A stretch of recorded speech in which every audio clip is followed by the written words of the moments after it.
Channel 4's Bay Area 2000, brought to you by Lexus. Who knew driving a Lexus could be so exhilarating? Tonight, we journey back to a decade of rebirth, a golden age shaped by Mayor Sonny Jim Rolfe, a magical fair celebrated by the world. It was a time touched by the tragedy of the Titanic and young men going off to the Great War. Good evening, everybody. I'm Pam Moore. Tonight, we continue our unprecedented journey back in time to a place you only thought you knew. We've assembled an outstanding team of historians and storytellers to bring you the glory, the tragedy, and the promise of one of the greatest cities in the world. With never-before-seen photographs and amazing archival footage, Channel 4 brings you the next chapter in the saga of this extraordinary place we call home. Now, KRON Channel 4 proudly presents San Francisco Phoenix Rising. It was the beginning of a new decade, and San Francisco was trying to become a distinguished world city. Though it revealed a future of opportunity and possibility, San Francisco was also uncertain.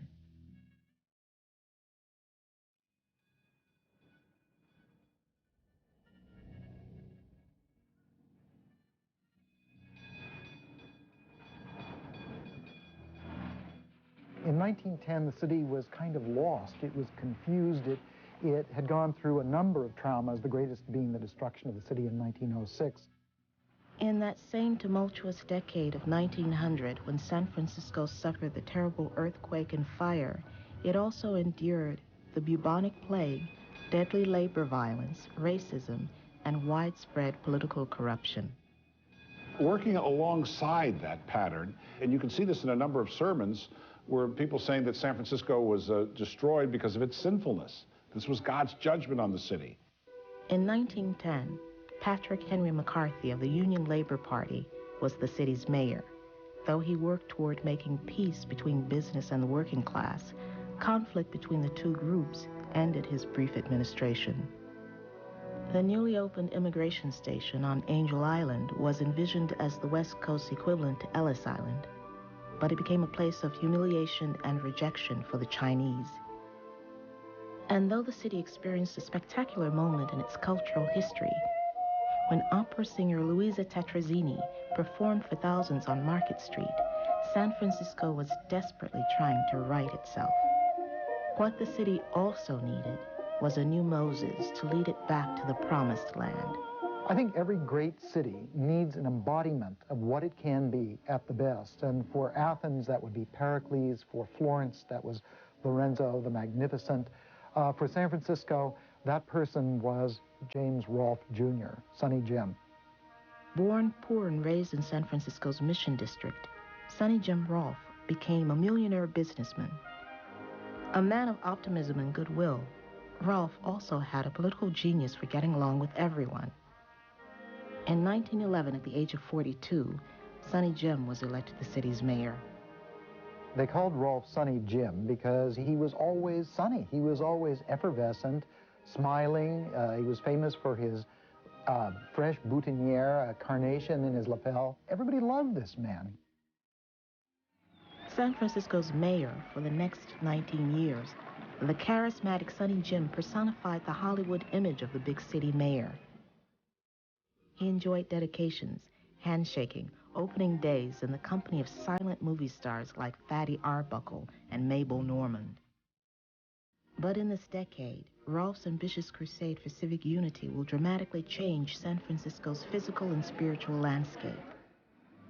The reign of Sonny Jim will be a golden age of great building and expansion. And I think that that really is San Francisco's great period, the one that we look back on with great fondness and nostalgia. With the election of Sonny Jim Rolfe in 1911, the city continued its reversal of fortunes. Its cultural environment was enhanced with the formation of the San Francisco Symphony Orchestra. The world's first black heavyweight champion, Jack Johnson, trained at Ocean Beach near the Cliff House. President William Howard Taft came for the groundbreaking ceremony of the city's future World's Fair, the Panama Pacific International Exposition. Impressed, the enthusiastic president declared that San Francisco is the city that knows how. At the Tanforan Air Show, thousands of spectators were thrilled to an exhibition of daring young men in their flying machines. Aviation history was also made. The first live bomb was dropped from the plane of Lieutenant Myron Crissy. Former San Franciscan Eugene Ely first landed, then took off from the deck of the USS Pennsylvania, anchored in San Francisco Bay. Called an epic in aviation annals, Ely's achievement demonstrated the potential use for the modern-day aircraft carrier. In 1911, women's suffrage was also sweeping the country. The month after Mayor Rolfe was elected, California voters were going to decide the critical issue of voting rights for women. Active in the fight was Maud Younger, an impassioned 41-year-old suffragist and labor leader from San Francisco. Maud Younger was raised in a very well-to-do family in San Francisco and became independently wealthy in her own right when her mother died when she was 12 years old. Maud Younger's life was one of social privilege, but on a trip to New York City, she saw firsthand the terrible struggles of working women and was transformed. We're not just talking about dirty job conditions and hard labor, we're talking about sexual harassment as well. And she was very deeply affected by this. When San Francisco held its annual Labor Day parade in 1911, Maud Younger led the suffrage float. This float evoked such a response of enthusiasm from people on the sidelines. People cheered, and the College Equal Suffrage League described the float as passing through a cool mist like a hot iron. It was such a dramatic day for these women. Inspired, Maud Younger and the women of San Francisco worked continuously to win the vote. They went to union meetings, they held public rallies, they stood on street corners. When Election Day arrived, October 10th, the state's male electorate would decide the outcome of Amendment 8, the Voting Rights Amendment. Women suffragists are very nervous on Election Day. They know it's going to be very tight. They know that as hard as they have worked, there is still a significant amount of opposition to women's suffrage, particularly in San Francisco. 36 hours later, women had their answer. And on that morning, it is announced that women's suffrage has passed. Amendment 8 has passed in the state of California. They won by 3,000 votes. Though San Francisco voted overwhelmingly against suffrage, California became the 6th state to grant voting rights to women. The victory also rejuvenated the national suffrage movement. Maud Younger became part of that struggle, and by the end of the decade, the 19th Amendment to the Constitution had passed.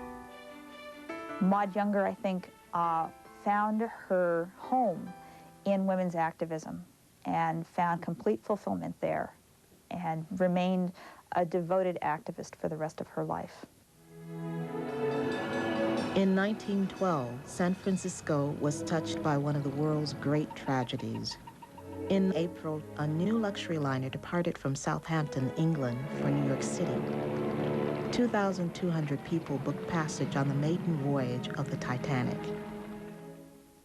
Among them was San Francisco's tax assessor, Dr. Washington Dodge. One of Mayor Rolfe's top officials, Dodge was returning to the city with his family after a visit to Europe. Shortly before midnight on the 14th, disaster struck when the Titanic hit an iceberg in the North Atlantic and began to sink. It was the beginning of a tragic, terror-filled night. He put Mrs. Dodge and the baby into a lifeboat number 5, I believe it was. And then she urged him to join because the other wives that were going in with the children were calling to their husbands their receipts, come, come, and they apparently went in. According to Washington Dodge, after helping others to safety, he was told by an officer in charge to tumble in to a lifeboat. 3 hours later, the Titanic was gone.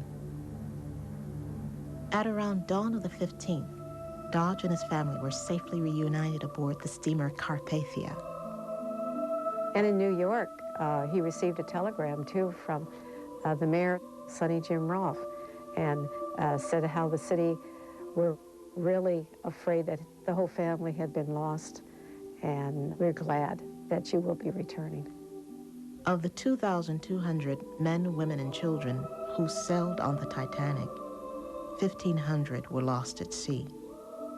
Not long after his return to San Francisco, Dodge spoke of his experiences before the city's Commonwealth Club. And it must have been very difficult for him, because I understand he broke down several times trying to tell people what happened. And also, speaking of this built-in resistance that people had at that time to men occupying seats for women and children, even though those boats would have gone out empty. But there was always this stigma that he had to live with. Years later, on June 21st, 1919, Washington Dodge shot himself in the head. Within days, he was dead. Linked to questionable business dealings, no one will ever know if the burden of the Titanic also played a role in his suicide. When we return to Phoenix Rising, San Francisco's epic battle with John Muir. KRON's Bay Area 2000, Phoenix Rising is brought to you by Compaq, Better Answers, and by Northern California Toyota Dealers' 20th Annual Toyotathon. See your Northern California Toyota dealer today. We now return to San Francisco, Phoenix Rising on KRON Channel 4. In 1913, Mayor Sonny Jim Rolfe's great building program continued when ground was broken for San Francisco's new City Hall. Voters also approved a $3.5 million bond issue to extend the Geary Street Railroad to the ocean. Then in the summer, during the city's dramatic fight for water, Congressman John Raker introduced a bill which would grant to San Francisco the beautiful valley of Hetch Hetchy. The battle over it had been long and controversial. All great cities and all civilizations are built on water and power. Without these, you can't actually build cities. As early as 1901, Mayor James Duval Phelan looked to the Tuolumne River in Yosemite National Park and the building of a reservoir in the nearby valley of Hetch Hetchy as the solution to San Francisco's unquenchable and necessary need for water. In fact, by 1909, some 63% of the population of California lived in urban-suburban circumstances around the San Francisco Bay. In other words, San Francisco showed the fact that California was going to have a metropolitan future. And the instrumentality of that metropolitan future was the aqueduct culture, was water, the sine qua non for this culture. Among San Francisco's earliest supporters was Teddy Roosevelt when he was president. Roosevelt stated, in fact, in backing the Hetch Hetchy system that San Francisco was destined for empire. But in order to do that, it needed unlimited amounts of energy and water, and they were going to get it from Hetch Hetchy. Because Hetch Hetchy was located in Yosemite National Park, congressional approval was needed for San Francisco to gain access. Opposing the plan was the legendary John Muir. Muir was the best-known and most important figure in the wilderness preservation movement. He helped form the Sierra Club and played a major role in making Yosemite a national park. He was an enormously eloquent character. He really was a kind of Old Testament prophet of nature. A man of great passion, Muir was the so-called blue-eyed Isaiah who believed in the beauty of wilderness as a sign of God's wisdom and goodness. He spoke of the Sierra Nevada as a holy place, and he spoke of Hetch Hetchy Valley as a great cathedral. How could we dam this great cathedral and fill it as water tanks for drinking water for the city? In addition to Teddy Roosevelt and Congressman Raker, San Francisco had other powerful friends. When Woodrow Wilson was elected president in 1912, former Mayor Phelan was Wilson's campaign manager in California. And Secretary of the Interior Franklin K. Lane, a close friend and colleague of Phelan's, was also a former city attorney for San Francisco. So he, of course, was very much in favor of Hetch Hetchy, and when he gave permission to damming Hetch Hetchy, he, of course, became an instant hero. On December 19, 1913, President Wilson signed the Raker Act. San Francisco had won. The Hetch Hetchy Valley would become a reservoir and dam supplying San Francisco's water needs. It would also guarantee its promising future. I think one of the greatest ironies of the Hetch Hetchy battle is that although Muir lost in 1913, and it's often said that he died the following year of a broken heart, in fact, Muir is the one who is remembered, and the engineer who built it, O'Shaughnessy, is the one who lost because he's the one who's been forgotten. In the history of San Francisco, Michael Maurice O'Shaughnessy was also one of its most important figures. As the city engineer, O'Shaughnessy not only carried out Feeling's grand vision of the Hetch Hetchy Water Project, but also implemented Mayor Rolfe's expansive infrastructure for San Francisco. He had a passion for public service. He was the kind of progressive figure whom we see very much in the early 20th century in California and the rest of the United States, coming out of this new profession, engineering, and articulating public good and public value through engineering and public works. If Rolfe was the city's king, O'Shaughnessy was the power behind the throne. O'Shaughnessy was such a strong and autocratic character that in fact he made many enemies all along the way. And there were many people who just hated his guts, in fact. Irish-born, university-educated O'Shaughnessy came to California in 1884 and achieved great success in private business. Mayor Rolfe recognized O'Shaughnessy's engineering genius and convinced him to take a pay cut and come to work for San Francisco.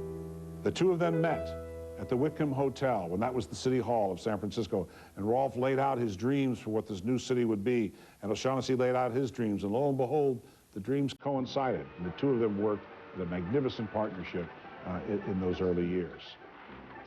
Because O'Shaughnessy's projects were numerous and costly, some thought his initials MM meant more money. But O'Shaughnessy engineered San Francisco into the 20th century. And whether you look to the Stockton Street Tunnel, whether you look for the Ocean Beach Highway, whether you look to the creation of the Civic Center, or the astonishing two-decade-long project of the Hetch Hetchy water system, again and again you see San Francisco articulating its imperial ambitions and dreams through public works. Now, given that need, the fact that we had a great public engineer, a talented civil servant, a skilled administrator at the helm, means that O'Shaughnessy is one of the founders of 20th century San Francisco. In 1914, as O'Shaughnessy was building a technological empire for San Francisco, the city's fortunes were also impacted by another of the great engineering feats of modern times, the Panama Canal. Called one of the great highways of civilization, this 50-mile-long waterway joined oceans and continents, changing world trade and commerce forever. San Francisco believed the canal would provide a great boost to its own economy, but the city had other grand expectations. Selected as the site of a World's Fair to commemorate the completion of the canal, San Francisco would also demonstrate that its recovery from the trauma and loss of the previous decade was now complete. To celebrate, it would throw the biggest party in its history.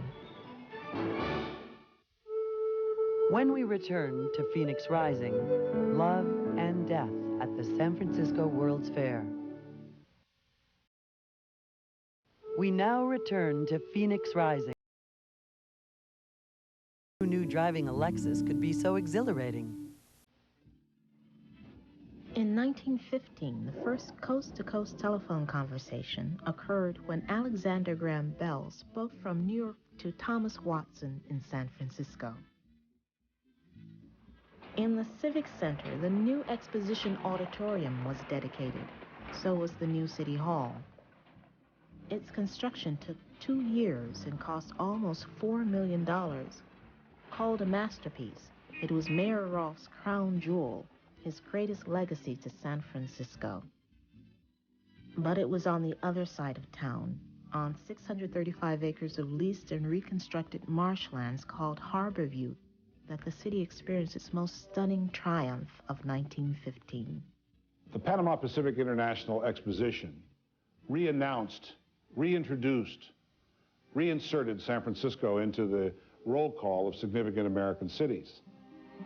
After an early morning rain on the 20th of February, a chorus of whistles, bells, car horns, and Presidio gun batteries firing into the bay proclaimed to the people of San Francisco that opening day of the World's Fair had arrived. The price of admission was 25 cents for children under 12. The fair was full of wonder and charm with its mixture of past, present, and future. The Liberty Bell traveled across country to be exhibited in the Pennsylvania Building. A 400-mile Grand Prix race featured the famous driver of the day, Barney Oldfield. 31 foreign countries participated. Rodin's bronze sculpture, The Thinker, was in front of the French Pavilion. There were spectacular buildings like the 435-foot Tower of Jewels, its thousands of pieces of colored glass sparkling in the daytime sun. At night, the jewels and the rest of the fair were lighted by a device called the scintillator, which projected 48 beams of light through steam. The Palace of Fine Arts was designed by architect Bernard Maybeck. Maybeck's grand vision became a symbol of San Francisco's Renaissance. And I think in architectural terms, the Palace of Fine Arts suggests to San Francisco that there always will be ruins, there will always be a sense of lost time, and here in this dome and in these columns would be incorporated the reverberations of the lost city. Here was a place in which you could both mourn the past and celebrate the recovery of the city. The fair was built at a cost of $15 million, and its appeal was irresistible. It was also a place where people fell in love. When I was a little girl, my grandfather and grandmother, who lived in San Francisco, used to speak quite fondly of their days at the exposition. Donna Ewald's grandfather, Edwin Hansen, was from Hayward. Her grandmother, Irma Laurent, came from St. Helena. They courted at the exposition. And, you know, courting is a very old-fashioned word, but I think it's fitting, because if you just think of strolling down those beautiful, beautiful pathways at the fair, and the landscaping was so beautiful, the romantic side of the exposition is quite heartwarming. The young couple went to the expo every weekend. They saw the famed John Philip Sousa perform with his 65-piece band. My grandmother said she saw Charlie Chaplin walking through the fairgrounds, and he had quite a following. They did see Henry Ford. He had the first Model T assembly line in operation at the fair, so they watched cars being made, which was thrilling. Her grandparents also saw the great aviator from San Francisco, Lincoln Beachey. Lincoln Beachey, known as the man who owned the sky, the man Orville Wright called the most wonderful aviator the world has yet seen. It is hard to imagine the adoration that followed Lincoln Beachey everywhere. He was Lindbergh at his prime. He was DiMaggio. He was all the stars of stage and screen combined with a touch of Superman thrown in. Lincoln Beachey was born into the poverty of San Francisco's South of Market District in 1887. As a young man, Beachey had an aptitude for mechanics, loved engines and flying machines. By 1905, he was piloting dirigibles and became known as the Boy Wonder, touring America. Thousands upon thousands of people crowded the city streets looking at there's something up in the air. That was those days when nobody had ever seen anything in the air other than birds.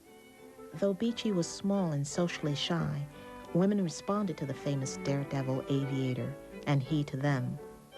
But having an intimate relationship outside of marriage was not socially acceptable. So Beachey devised an inventive plan. If he became engaged, intimacy would happen. So he literally bought diamond engagement rings by the dozen, and he always kept one in his vest pocket in case the need should arise. Oh, Felicia, you're the one. Would you please be my wife? Here's an engagement ring. Let's hit it, honey. Beachey was also adventurous and daring in the air. In front of 250,000 people at Niagara Falls, Beachey flew through its dangerous River Gorge. He also was the first person to fly upside down, first person to master the loop-to-loop. When you see the Blue Angels do all those fun stunts going over the bay and doing spins and trips and loops, he invented that. He invented aerobatics. He is called the father of aerobatics. Many aviators sought to imitate Beechey, the showman, but it became a deadly proposition. They were just trying to dazzle the crowds as only Beechey could, and they died in droves. Beechey knew of at least 24 men who were killed trying to imitate him, among them his friend, Eugene Ely. Filled with remorse, Beechey quit flying. He couldn't take the blame. Everybody was blaming him for all these deaths. But the challenge to fly was too strong. In 1914, Beechey went on a tour across America, flying in 126 cities. His popularity was beyond imagination. 17 million people saw him in 1914 alone. 30 million people saw him in his career, when the population of the United States was only 76 million. 30 million people saw him. At the World's Fair, officials made the hometown boy its daily headliner. March 14th was also designated as Lincoln Beechey Day. Thousands gathered to see their hero fly, as well as receive a gold medal from the nations of the world for his contributions to aviation.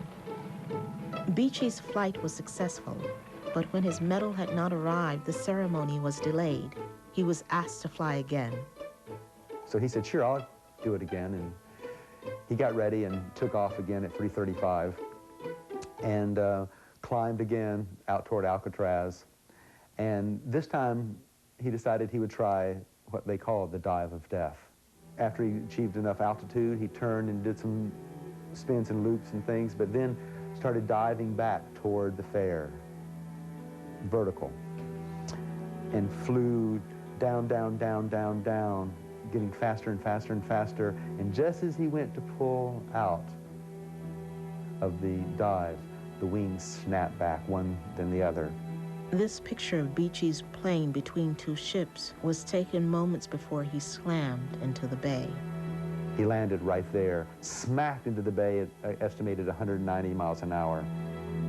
Lincoln Beechey, the San Francisco boy who loved to race his bicycle down the Fillmore Hill and became the man who owned the sky, was dead at the age of 28. He drowned in front of 250,000 people on Beechey Day in 35 feet of water. 9 months later, the San Francisco World's Fair came to a close. In the early morning hours of December 4th, the lights went out for the last time. When the fair ended, I think there wasn't a dry eye in San Francisco. People stayed till 4 o'clock in the morning. They just couldn't believe it was all going to be torn down. A bugler played taps from the top of the Tower of Jewels, and a lone aviator circled in the sky just until it was all over. And people just stood there. This is what my grandparents said. They just stood there transfixed. They just were stunned that it was ended. And that's why a lot of people call it the Dream City, because it was just like a dream. It was just there for such a brief time, and then it was just gone. Soon after the lights went out, the fair was torn down and demolished. A few buildings were bought and moved. The Palace of Fine Arts survived. The land on which the fair was built was returned to its owners. Today, that area is known as the Marina District. As for Donna Ewald's grandparents, they married in 1917 and remained together for almost 50 years until Edwin Hansen died. They had one child, a daughter. The fair had been an overwhelming success. 19 million people attended. San Francisco had invited the world to her party, and the world came, and the world had a ball, and proved that President Taft was right, that San Francisco was the city that knows how. Romantic, fascinating, unforgettable. It was an epic celebration which declared to everyone that San Francisco was once again a city of permanence and distinction. When we return to Phoenix Rising, a parade down Market Street erupts into violence and a rush to judgment. You're watching Bay Area 2000, San Francisco, Phoenix Rising on KRON, Channel 4. In 1916, the war in Europe had been raging for 2 years. A bloodbath of staggering proportions, the United States maintained a position of neutrality, urging peace. But American participation in the war was inevitable. In San Francisco, civic unity seemed in abundance. The city was still glowing from its triumph of the recent World's Fair. But it was short-lived. Once again, class warfare broke out between business and labor. On June 1st, a West Coast waterfront strike caused 4,000 longshoremen to walk off their jobs in San Francisco. Violence broke out, and 2 strikers were killed. In response, the city's business community formed a law and order committee, which was deeply anti-union. And they set out with a good deal of unity across the entire business community to challenge the power of labor. A week later, on July 17th, the waterfront strike ended. San Francisco could now turn its attention to the upcoming Preparedness Day parade, its patriotic theme advocating that America should be prepared for the war in Europe. But once again, the city was dangerously divided. Business strongly supported the parade. Labor did not. Fearful that the war would destroy unions and the working class, the anger of organized labor was complicated by the growing influence of socialist radicals and pacifists. On the eve of the parade, San Francisco was at a breaking point. There was an enormous amount of fear, not just about the left, but about the possibilities of anarchy itself in American society. On July 22nd, at 1:30 in the afternoon, the Preparedness Day parade began its march from the Embarcadero down Market. It was a Saturday, and over 100,000 people lined the street. There were units from the Sons of the American Revolution and veterans from the Spanish-American War. There were also businessmen and women among the 20,000 marchers. Mayor Sonny Jim Rolfe carried a small American flag. Then at 4 minutes after 2, disaster struck. A violent explosion rocked the parade. It happened at the crowded street corner of Stewart and Market Streets. A bomb exploded just outside the Exchange Saloon. Those standing next to it were blown apart, killed instantly. People rushed to help. They found the bloody sidewalk littered with debris and the remains of the bomb victims. The final count was 9 dead and 40 injured. Fear, hysteria, and shock gripped San Francisco. It immediately set off a search for those who were responsible. And almost immediately, attention focused on a group of labor radicals. Within days, suspects were arrested. Among them was Thomas Mooney, a socialist and suspect in another San Francisco bombing. Also arrested was Warren Billings, who had spent 2 years in Folsom Prison for the illegal transportation of dynamite. Once the bombing occurred, Mooney and Billings had been already on the landscape as activists, as distributing literature. They had a reputation. 2 months after the bombing, Warren Billings was tried, convicted of first-degree murder, and sentenced to life in prison. Tom Mooney's trial followed in January. A month later, he was also found guilty of first-degree murder. But Mooney was sentenced to death. The trials of both men were controversial. There were accusations of perjury, the disappearance of witnesses, a suppression of evidence by the prosecutor, and heated debate that in the rush to judgment, a frame-up had occurred. One of the key witnesses was revealed to have been miles away when he claimed to have seen Mooney and Billings and the others directly involved in planting the bomb. The whole prosecution unraveled. They were unable to secure any more convictions. But Billings and Mooney had already been convicted and were in jail, and Mooney was awaiting a death sentence. Opposition to the convictions grew in this country and around the world. President Woodrow Wilson urged leniency. The Mooney trial and the ability of San Francisco to bring charges and convict these two gentlemen on such flimsy evidence shows the lingering capacity for vigilante action in San Francisco. The city that hanged miscreants in 1851, that put the city under martial law in 1856, seemed to have a lingering tendency for abrupt and paranoid politics. And that's what this Mooney case was, abrupt and paranoid. California Governor William Stevens reduced Tom Mooney's death sentence to life in prison.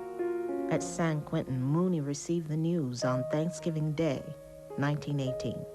But despite repeated efforts to secure the release of Billings and Mooney, they remained in jail from the time of their conviction until 1939. The cases of Warren Billings and Tom Mooney symbolized not only the strident class divisions within San Francisco, but the continuing polarization between business and labor. The city would experience other labor conflicts in the decade, made even more dangerous by the Red Scare, when the Russian Revolution and the rise of communism brought new tension and violence to America. When the spring of 1917 arrived, there was no end in sight to the savage war in Europe. American participation was imminent.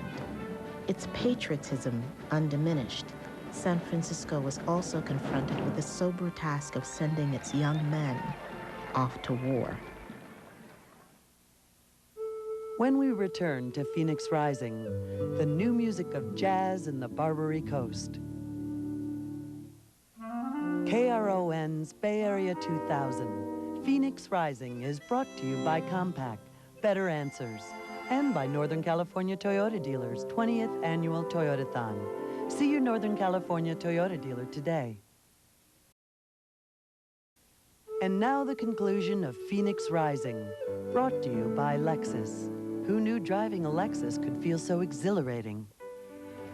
In 1917, San Francisco's new $1 million public library was dedicated in the Civic Center complex. The Twin Peaks Tunnel was also completed. A major transportation artery, the tunnel connected the city with its developing residential districts. But this was also a time of changing morality in San Francisco.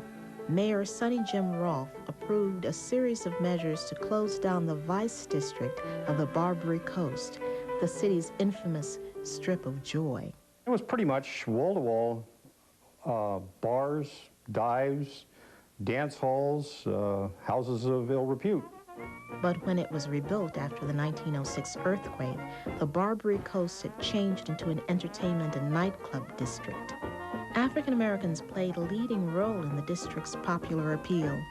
There were black musicians, performers, and black-owned clubs like the So Different and Purcell's.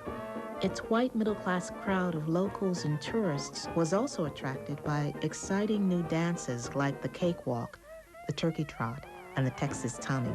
And as a matter of fact, Al Jolson first saw the Texas Tommy performed at the So Different Club and later on incorporated it into his show that he took to New York. And so these dances that were invented on Pacific Street in the old Barbary Coast were later on adopted throughout the country. The music being played was ragtime, blues, boogie-woogie, and a new sound called jazz. It was brought to San Francisco by black musicians from the equally notorious district of New Orleans called Storyville. So it was really a regular circuit between the two areas and helped jazz music to transfer to San Francisco at a very early time. In fact, the first published use of the word jazz was in a newspaper here in San Francisco. But in 1913, the same year the word jazz was seen in print, newspaper publisher William Randolph Hearst joined the protests of local ministers when he launched an editorial crusade against the Barbary Coast, wanting to make San Francisco a clean city for clean people. So it's the civilizing circumstance that happens in all frontier towns. The church is open, the preacher has to preach about something. He's going to preach about the evils and sins of drinking, smoking, and chasing women. It was the beginning of the end for the Barbary Coast. In February of 1917, city cops put 83 brothels and 40 saloons out of business.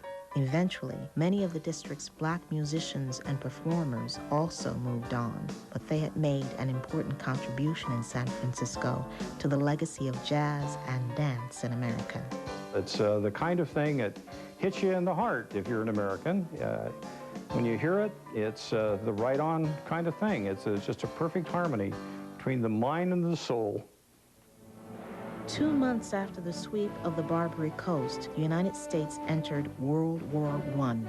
San Francisco quickly became a center of war-related activity, building ships, producing goods and supplies to support the war effort. The city's patriotic young men, who would make the world safe for democracy, joined the Army's 363rd Regiment. The unit became known as San Francisco's own. People were very motivated. Everybody signed up to go over. It was a time when good could prevail over evil. After training at Camp Lewis, Washington, the 363rd sailed to France in the summer of 1918 to join American forces under the command of General John J. Pershing.